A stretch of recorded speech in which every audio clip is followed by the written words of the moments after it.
فادخلی فی عبادی وادخلی جنتی فادخلی فی عبادی وادخلی جنتی، اے بندے داخل ہو جا میری جنتوں کی طرف۔ وَنَحْمَدُهُ وَنُصَلِّي عَلَىٰ رَسُولِهِ الْكَرِيمِ، اما بعد، اعوذ باللہ من الشیطان الرجیم، بسم اللہ الرحمن الرحیم۔ میرا آج کا موضوع روزے کی فرضیت اور اس کا ثواب۔ یا ایہا الذین آمنوا کتب علیکم الصیام کما کتب علی الذین من قبلکم لعلکم تتقون۔ اے ایمان والو، تم پر روزے رکھنا فرض کیا گیا ہے جس طرح تم سے پہلے لوگوں پر فرض کیا گیا تھا تاکہ تم تقوی اختیار کرو۔ سورہ البقرہ آیت 183۔ اللہ سبحانہ تعالی روزے کے احکام کی ابتدا اے ایمان والو کی ندا سے کرتا ہے جو اہل ایمان کو محبوب ہے۔ اس ندا میں وہ انہیں ان کی اصل حقیقت یاد دلا رہا ہے کہ تم مومن ہو، تمہارے دلوں میں ایمان بستا ہے۔ اپنے پیاروں کو مخاطب کر کے پھر فرماتا ہے کہ روزہ ایک قدیمی فریضہ ہے جو ہر خدائی شریعت میں اہل ایمان پر فرض رہا ہے۔ اس فریضہ کا اولین مقصود تقوی قلب یعنی دل کی صفائی، احساس ذمہ داری اور خشیت الہی کے لیے دلوں کو تیار کرنا ہے۔ اللہ سبحانہ تعالیٰ کا فرمان ہے، وہ فرماتا ہے اے ایمان والو، تم پر روزہ فرض کیا گیا ہے جس طرح تم سے پہلے کے لوگوں پر فرض کیا گیا تھا، امید ہے کہ تم خدا ترس بنو گے۔ اس آیت سے روزے کی عظیم غایت سامنے آتی ہے، یہ تقوی ہے۔ تقوی دل میں زندہ و بیدار ہو تو مومن روزہ کے فریضہ کو اللہ کی فرما برداری کے جذبے کے تحت اس کی رضا جوئی کے لیے ادا کرتا ہے۔ تقوی ہی دلوں کا نگہبان ہے، وہی معصیت یعنی گناہ سے، روزے کو خراب کرنے سے انسان کو بچاتا ہے، خواہ یہ دل میں گزرنے والا خیال ہی کیوں نہ ہو۔ قرآن کے اولین مخاطب جانتے تھے کہ اللہ کے یہاں تقوی کا کیا مقام ہے اور اس کے میزان میں تقوی کا کیا وزن ہے۔ یہی ان کی منزل مقصود تھی جس کی طرف ان کی روحیں لپکتی تھیں۔ روزہ اس کے حصول کا ذریعہ اور اس تک پہنچانے کا راستہ ہے۔ قرآن اس تقوی کو منزل مقصود کی حیثیت سے ان کے سامنے رکھتا ہے تاکہ روزہ کے راستے سے وہ اس منزل کا رخ کر سکیں۔ لعلکم تتقون ایاما معدودات۔ قرآن اس کے بعد انسان کے نفس کو روزے سے مانوس کرنے کے لیے واضح کرتا ہے کہ روزہ ہمیشہ کے لیے نہیں ہے، عمر بھر کے لیے نہیں ہے، یہ تو صرف چند دن کے روزے ہیں۔ فَمَنْ كَانَ مِنْكُمْ مَرِيضًا أَوْ عَلَى سَفَرٍ فَعِدَّةٌ مِّنْ أَيَّامٍ أُخَرَ۔ اس کے بعد پھر اگر تم میں سے کوئی بیمار ہو جب تک وہ صحت یاب نہ ہو جائیں، اور مسافروں کو جب تک وہ مقیم نہ ہو جائیں روزہ نہ رکھنے کی رخصت ہے تاکہ وہ دشواری میں نہ پڑیں، وہ اور دنوں میں گنتی پوری کریں۔ وَعَلَى الَّذِينَ يُطِيقُونَهُ فِدْيَةٌ طَعَامُ مِسْكِينٍ، اور جو لوگ روزہ رکھنے کی طاقت تو رکھتے ہوں مگر رکھے نہیں تو اس کا فدیہ ایک مسکین کا کھانا ہے۔ فَمَن تَطَوَّعَ خَيْرًا فَهُوَ خَيْرٌ لَهُ وَأَن تَصُومُوا خَيْرٌ لَكُمْ إِن كُنتُمْ تَعْلَمُونَ۔ سورہ البقرہ آیت 184۔ پھر جو شخص نیکی میں سبقت کرے وہ اسی کے لیے بہتر ہے، لیکن تمہارے حق میں روزے رکھنا ہی بہتر ہے اگر تم با علم ہو یعنی علم والے ہو۔ یہاں اللہ سبحانہ تعالیٰ مسلمانوں کو ترغیب دیتا ہے کہ سفر اور مرض کے علاوہ ہر حال میں روزہ رکھیں، خواہ انہیں تکلیف اور مشقت سے دوچار ہونا پڑے۔ وَأَن تَصُومُوا خَيْرٌ لَكُمْ إِن كُنتُمْ تَعْلَمُونَ، تم روزہ رکھو یہی تمہارے لیے بہتر ہے اگر تم علم و فہم رکھتے ہو، روزہ ہر حالت میں سراسر خیر ہے۔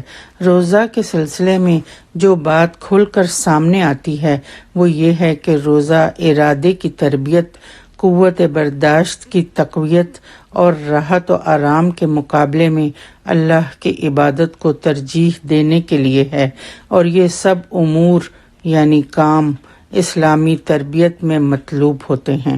جو مریض نہ ہوں ان کے لیے روزہ رکھنے میں ہی صحت ہے۔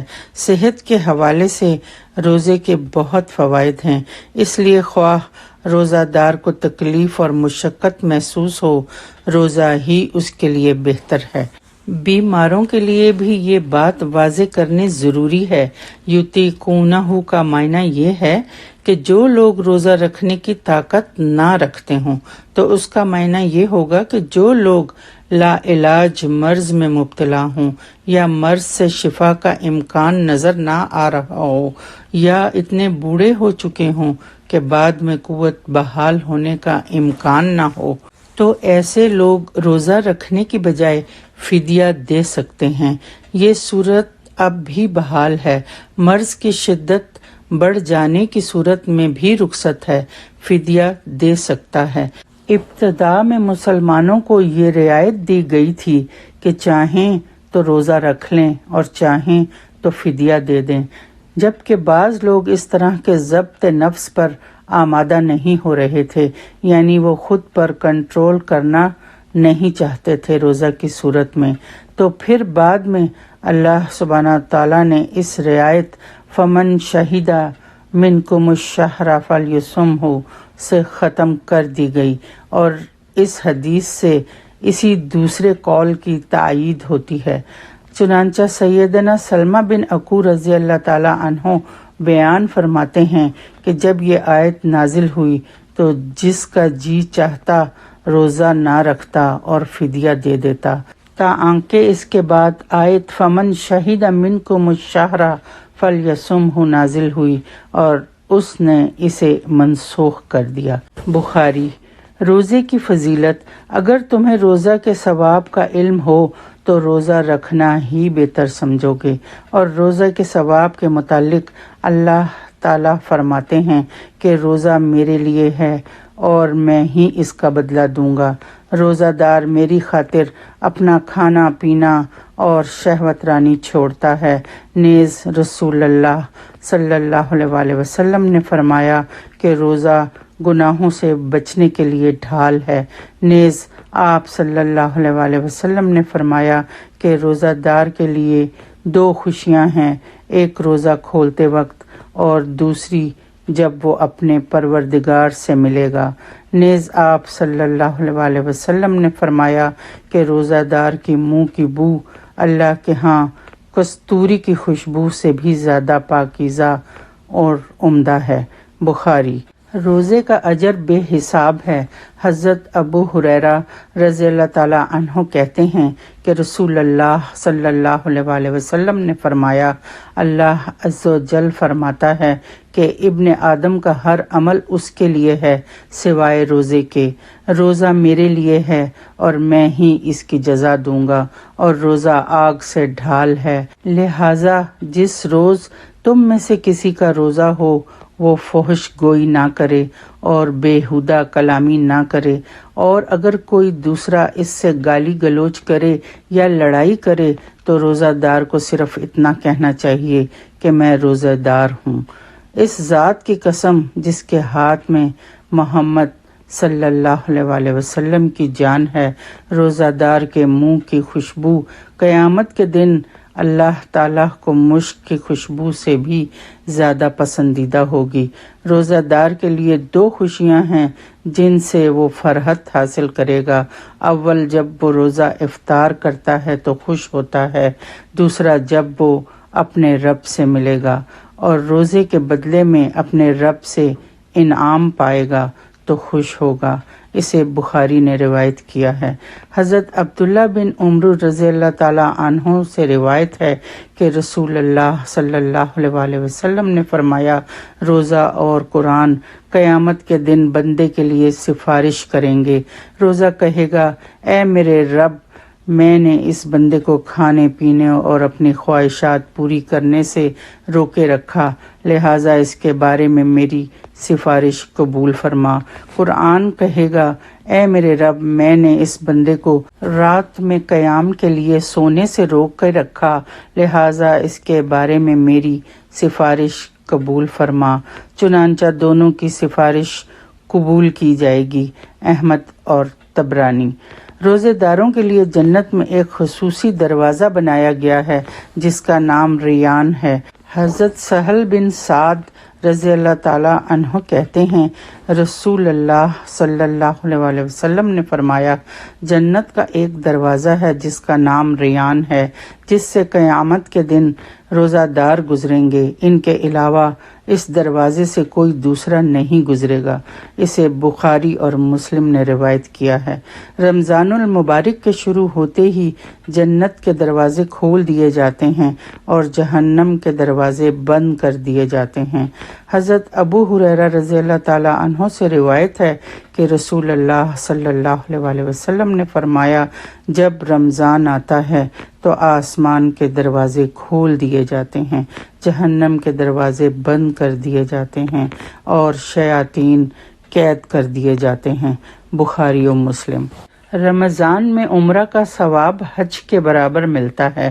حضرت عطا رحمۃ اللہ کہتے ہیں، میں نے حضرت عبداللہ بن عباس رضی اللہ تعالیٰ عنہ سے سنا کہ رسول اللہ صلی اللہ علیہ وسلم نے انصار کی ایک عورت ام سنان سے فرمایا، حضرت عبداللہ بن عباس رضی اللہ تعالیٰ عنہ نے اس عورت کا نام بھی لیا مگر میں بھول گیا ہوں، تم ہمارے ساتھ حج پر کیوں نہیں چلتی؟ عورت نے عرض کیا، ہمارے پاس صرف 2 اونٹ تھے، ایک پر میرا شوہر اور بیٹا دونوں حج کے لیے گئے ہیں، اب ایک اونٹ گھر میں ہے جس پر ہم پانی وغیرہ لاتے ہیں۔ رسول اللہ صلی اللہ علیہ وسلم نے فرمایا، اچھا رمضان آئے تو عمرہ کر لینا، اس کا ثواب بھی حج کے برابر ہے۔ اسے مسلم نے روایت کیا۔ رمضان کا پورا مہینہ ہر رات اللہ تعالیٰ لوگوں کو جہنم سے نجات دلاتے ہیں۔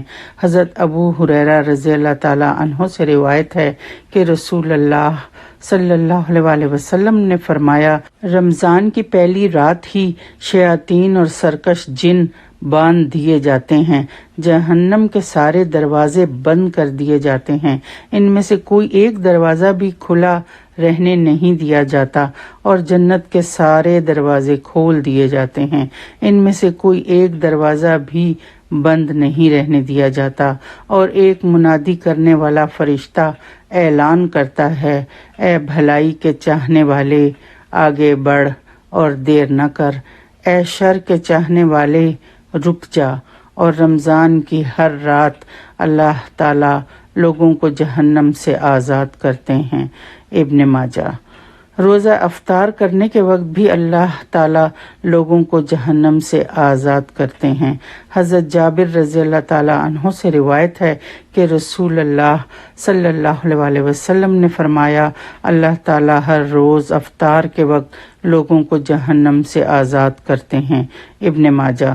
رمضان میں صیام اور قیام کرنے والا قیامت کے دن صدیقین اور شہداء کے ساتھ ہوگا۔ حضرت عمر بن مرہ جہنی رضی اللہ تعالی عنہ سے روایت ہے کہ ایک آدمی نے نبی کریم صلی اللہ علیہ وسلم کی خدمت میں حاضر ہوا اور عرض کیا، یا رسول اللہ صلی اللہ علیہ وسلم، اگر میں گواہی دوں کہ اللہ کے سوا کوئی الہ نہیں، آپ صلی اللہ علیہ وسلم اللہ کے رسول ہیں، 5 نمازیں پڑھوں، زکوٰۃ ادا کروں اور رمضان میں صیام اور قیام کروں تو میرا شمار کن لوگوں میں سے ہوگا؟ آپ صلی اللہ علیہ وسلم نے ارشاد فرمایا، صدیقین اور شہداء میں سے۔ اسے بزار ابن خزیمہ نے روایت کیا ہے۔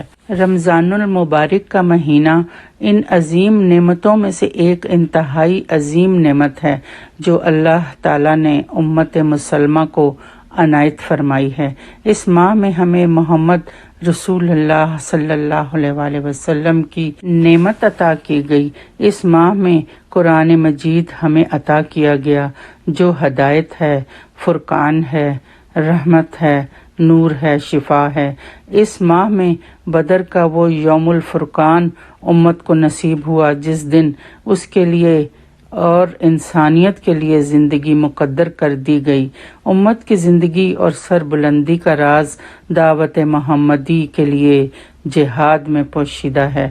پہلے انسانوں کے دل جیتنے کے لیے جہاد، پھر تہذیبی غلبہ کے لیے جہاد، اور اس جہاد کے ساتھ ساتھ کامیابی کے لیے اپنے نفس سے جہاد تاکہ تقوی حاصل ہو۔ خلوتوں میں اپنے رب کے آگے گڑ گڑانا، اپنے رب کو منانا جو کہ ہمارے قریب ہی ہے۔ وَإِذَا سَأَلَكَ عِبَادِي عَنِّي فَإِنِّي قَرِيبٌ أُجِيبُ دَعْوَةَ الدَّاعِ إِذَا دَعَانِ فَلْيَسْتَجِیبُوا لِی وَلْیُؤْمِنُوا بِی لَعَلَّهُمْ یَرْشُدُونَ۔ سورہ البقرہ آیت 186۔ جب میرے بندے میرے بارے میں آپ سے سوال کریں تو آپ کہہ دیں کہ میں بہت ہی قریب ہوں ہر پکارنے والے کی پکار کو، جب کبھی وہ مجھے پکارے قبول کرتا ہوں۔ اس لیے لوگوں کو بھی چاہیے کہ وہ میری بات مان لیا کریں اور مجھ پر ایمان رکھیں، یہی ان کی بھلائی کا باعث ہے۔ وآخر دعوانا ان الحمد للہ رب العالمین۔